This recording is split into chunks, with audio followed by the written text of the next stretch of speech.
Why, with all our medical advances, is there still no universal cure for cancer? We've landed on the moon and built self-driving cars, yet cancer remains uncured. Today, we're pulling back the curtain on the real reasons, beyond just science, why cancer is still one of humanity's toughest battles. Here's the first truth. Cancer isn't a single disease, even though we often talk about it as if it's just one thing. The word cancer actually describes a huge collection of diseases that all share one thing in common: uncontrolled cell growth. But beyond that, they can be as different from each other as night and day. In fact, there are over 100 distinct types of cancer, each with its own unique characteristics, behaviors, and genetic mutations. Some cancers grow quickly, others slowly. Some are aggressive and spread fast, while others stay localized for years. Each type requires its own approach to treatment.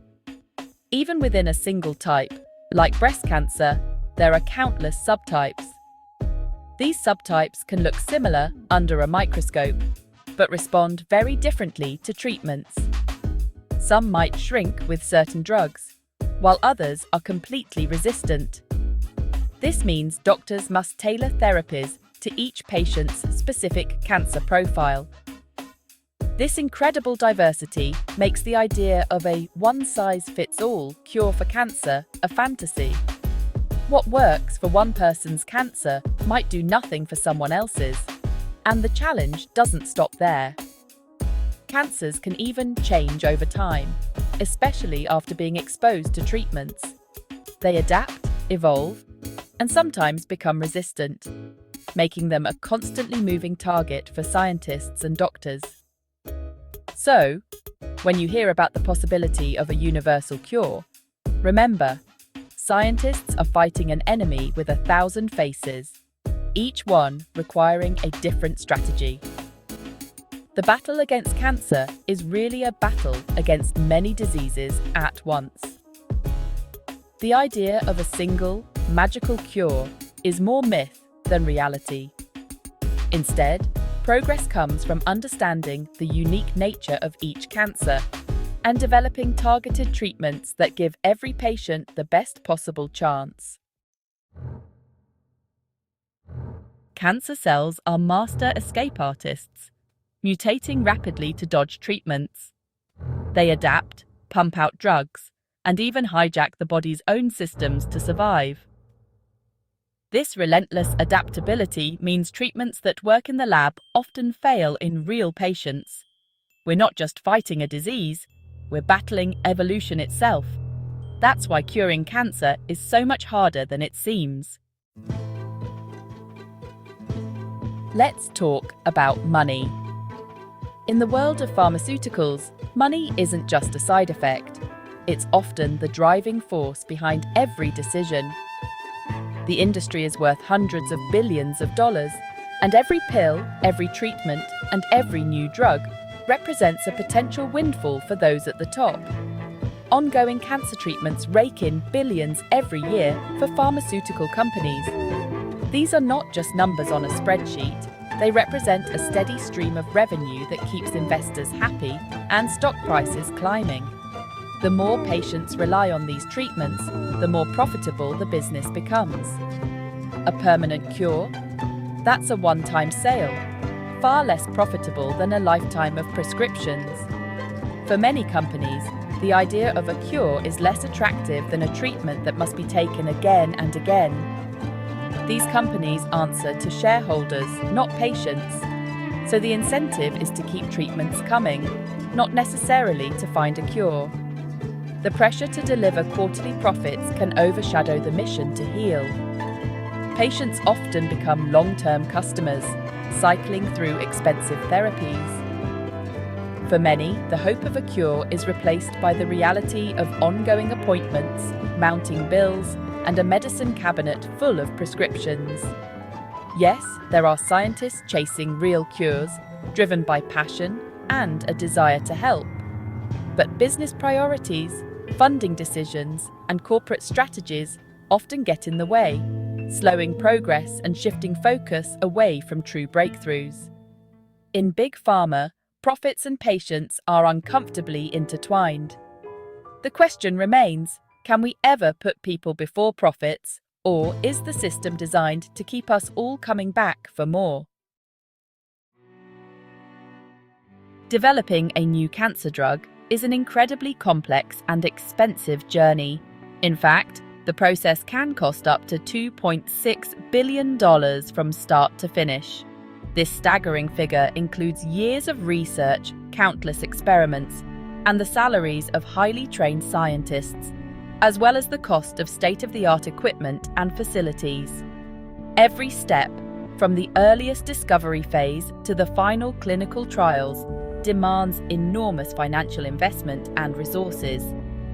Because of these sky-high costs, only the largest pharmaceutical companies have the resources to even attempt developing new drugs. Smaller companies and independent researchers are often left out, unable to compete.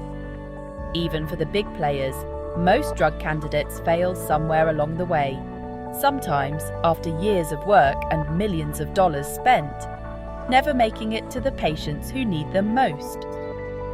To recover these massive losses, the few drugs that do succeed are often priced at levels that seem out of reach for many patients. This means that only the most profitable ideas, those likely to generate huge returns, get prioritized, while less common or riskier projects are pushed aside. The result is a system where financial considerations often outweigh medical need. Rare cancers and diseases, which affect smaller groups of people, are frequently ignored because they don't promise big profits. Risky, innovative ideas that could lead to breakthroughs are often left behind, simply because they don't fit the business model. This leaves many patients waiting for hope that may never come. The overwhelming cost of research doesn't just influence which cures get developed. It shapes the entire landscape of medical innovation. It determines which projects receive funding, which scientists get to pursue their ideas, and ultimately, who gets a chance at life-saving treatment. In the end, money isn't just slowing the pace of progress, it's deciding who gets hope and who is left waiting. The price of progress is measured not just in dollars, but in lives put on hold. Even a breakthrough must survive years of regulatory hurdles. Agencies like the FDA demand mountains of data, and clinical trials can take a decade or more. While these rules protect us, they also create massive delays. Promising treatments can be stuck in limbo while patients run out of time. Sometimes it's not the science that's slow, it's the system. Most research dollars go to common cancers: breast, lung, prostate, while rare cancers are left behind. Small patient pools mean less profit, so companies and grant agencies focus elsewhere. Patients with rare cancers get outdated treatments and fewer trials. Ironically, breakthroughs in rare cancers could help everyone, but they're often ignored. The patients who need hope most are often the ones with the least chance. Patents are meant to protect innovation, but they can also stifle collaboration. Companies lock discoveries away, making it hard for others to build on them. Patent thickets and legal barriers keep prices high and progress slow. Instead of a global team, we have secretive labs and guarded discoveries. When profits outweigh the public good, patients pay the price. Even when a treatment works, side effects can be devastating. Many drugs attack all rapidly dividing cells, not just cancer, causing hair loss, nausea, and worse.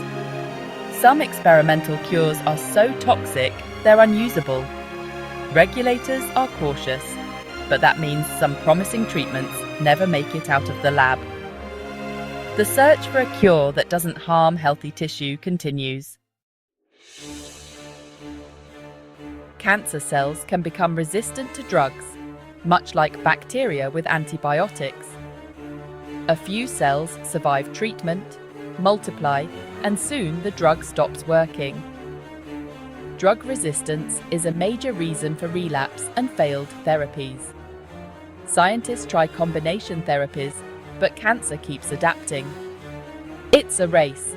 Medicine advances, but cancer evolves just as fast. Pharmaceutical companies often keep critical data secret to protect profits. Hidden trial results and undisclosed discoveries slow progress and breed mistrust. Researchers can't learn from failures or build on each other's work. Open science and transparency are essential for real breakthroughs. When it comes to cancer, secrecy isn't just bad business. It's bad for humanity. So, why is there no universal cancer cure? The reasons are complex. Cancer's diversity, profit motives, regulatory delays, neglected rare cancers, and secrecy. But understanding these challenges is the first step to change. Science isn't magic, but progress is possible if we demand transparency and support innovation. Hold companies accountable, ask questions, and support open research. When it comes to cancer, knowledge is hope, and hope, as history shows, can move mountains.